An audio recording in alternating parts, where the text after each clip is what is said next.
Good afternoon, good people, and sorry for the delay.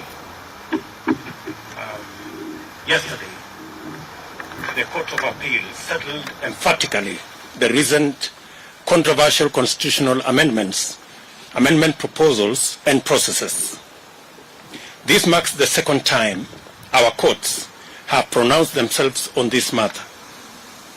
On both occasions, our courts were bold, clear, and unmistakable. Without any doubt, the court brought the voice of Wanjiku to life and called on us to move on to the most pressing needs of our citizens and our nation.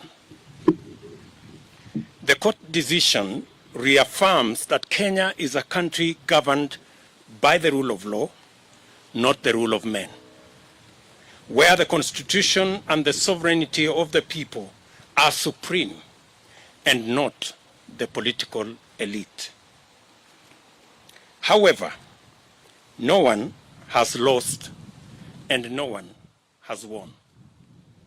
It is a win-win for both the people and the Constitution. The people have won, the Constitution has won, and the rule of law has prevailed. I laud the courage of the judges who have bravely defended the Constitution. God bless them. This is therefore a moment of reflection and appreciation. We thank the Almighty God for giving us this unique day to celebrate our progress as a people and as a nation. We celebrate our institutions which have come of age, foremost the judiciary.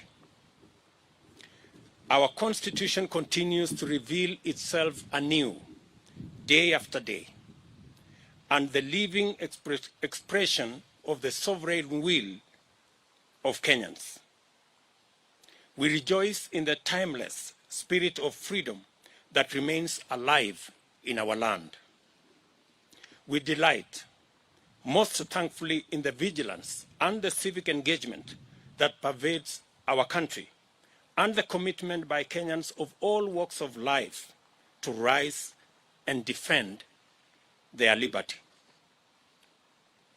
We may now live our lives and build our nation with the confidence that the brave patriots of our judiciary stand ready, capable, and courageous to secure the promise of our national anthem that justice be our shield and defender.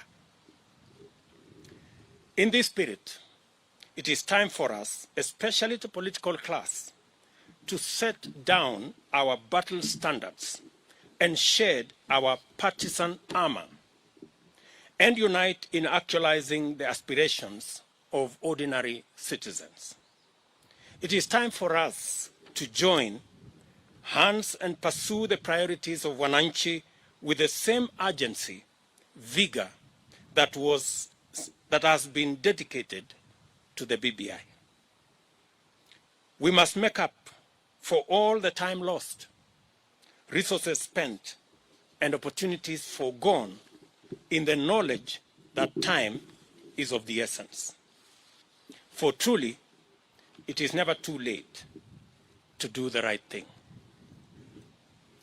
I therefore plead with all leaders to harness the spirit of bipartisanship and direct our minds and energy towards efforts that positively affect the well-being of all our citizens.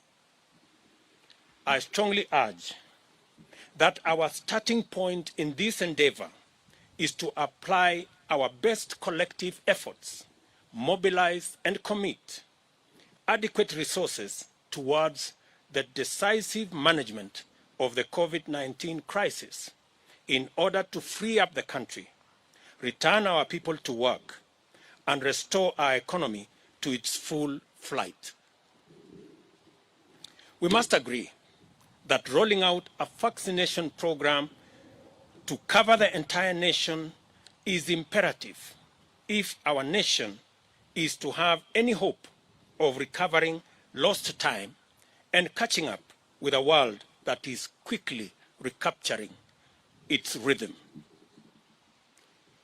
Nothing can stop us from achieving full success if we are all united in purpose and pursue this goal with a resolute momentum, energy, and resources previously earmarked for constitutional change. Together with this, we must urgently retrace our path to the Big Four agenda, which packaged a comprehensive raft of policy interventions, programs, and projects aimed at creating millions of jobs for our young people, rejuvenating our agriculture and livestock sectors for food security, agro-processing, value addition, and manufacturing, and also securing the health of millions of citizens through the universal health coverage. I have held extensive discussions with legislators, and we have agreed to fast-track the long-delayed amendments to the NHIF Act in order to unlock the dream of achieving our universal health coverage that was part of our Big Four plan. We have also agreed on a similar initiative to reintroduce amendments to the Housing Act to establish the framework for the actualization of the housing fund that is a prerequisite for unlocking the housing program envisaged under the Big Four plan. This will set the stage for the achievement of the housing pillar of the Big Four agenda. The housing plan's twofold promise of making affordable housing available and also creating millions of jobs for young people is the sort of intervention this country needs for this critical moment. We should work with Parliament in its full bipartisan strength to create the legislative framework required to facilitate mobilization of resources necessary to radically transform agricultural production and productivity. This should enable Kenyans to achieve food security and nutrition sufficiency and create a surplus for diversified agro-processing and manufacturing under the industrialization plan. This effort will finally rise to the challenge of moving over 2.5 million families from food nutrition poverty and perennial dependency on food relief.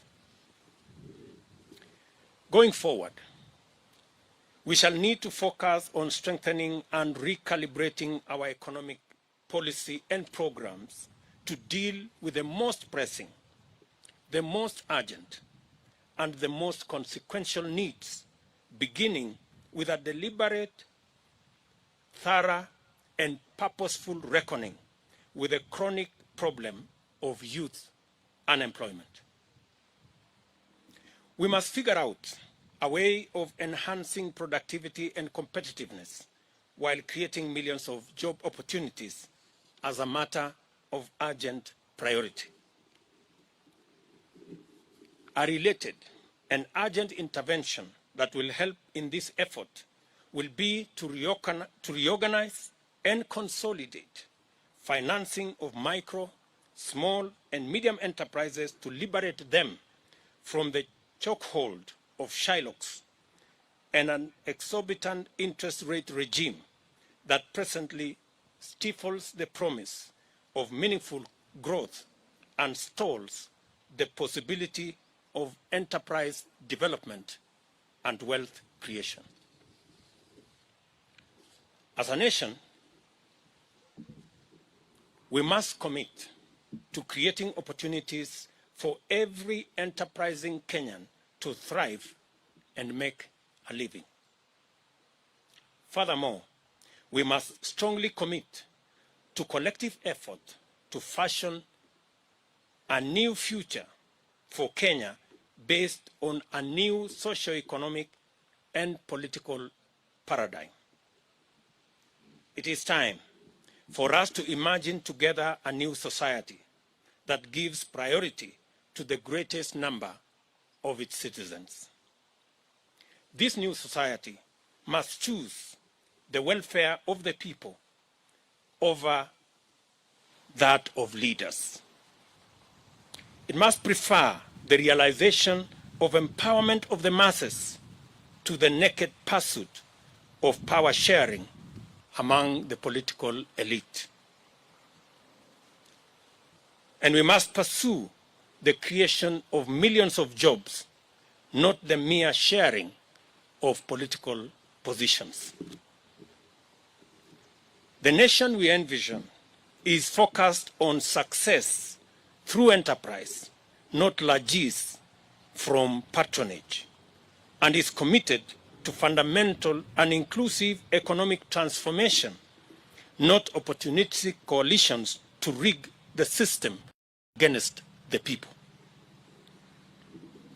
We cannot and must not, in all honesty, embark on a discourse about the future of our nation without the largest owners of that future: the youth, the young people, are and by far the demographic most affected by the grave state of affairs in our country. The overwhelming majority of young people suffer the brunt of joblessness. Many have been driven to depression. Many have become victims of drug abuse syndicates. And the vast majority are hostages of burdensome debts. Today, I call on each and every young person in our country to step forward, to stand up to be counted, to summon their energy, talent, knowledge, and expertise to imagine, fashion, and create a new Kenya. I urge the young people of our nation to refuse to be sidelined, to resist to be marginalized, but to assume their rightful place at the center of national discourse. Your place at the center of the national discourse is your right. Do not wait to be invited. Your future and that of our nation is anchored and premised on your readiness to assume your rightful position. Now, henceforth, we must build an alliance of all Kenyans, with our young people at the core, so that we can tap into our creativity, our talent, and our energy to fashion a new Kenya where success is not based on who you know, but how hard you work. A Kenya where nobody is left behind.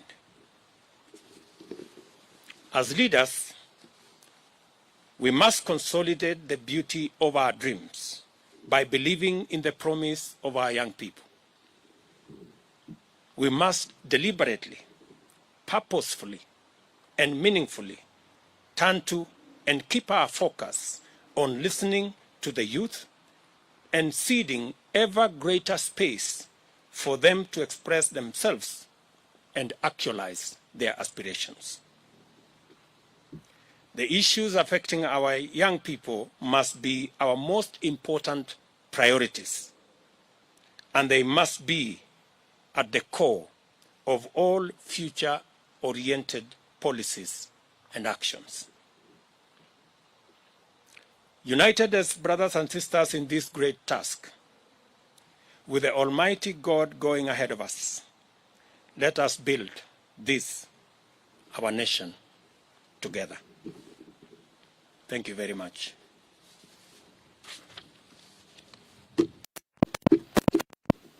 That is my statement. I will take one or two questions just to make sure that there is sufficient understanding of the statement I have made.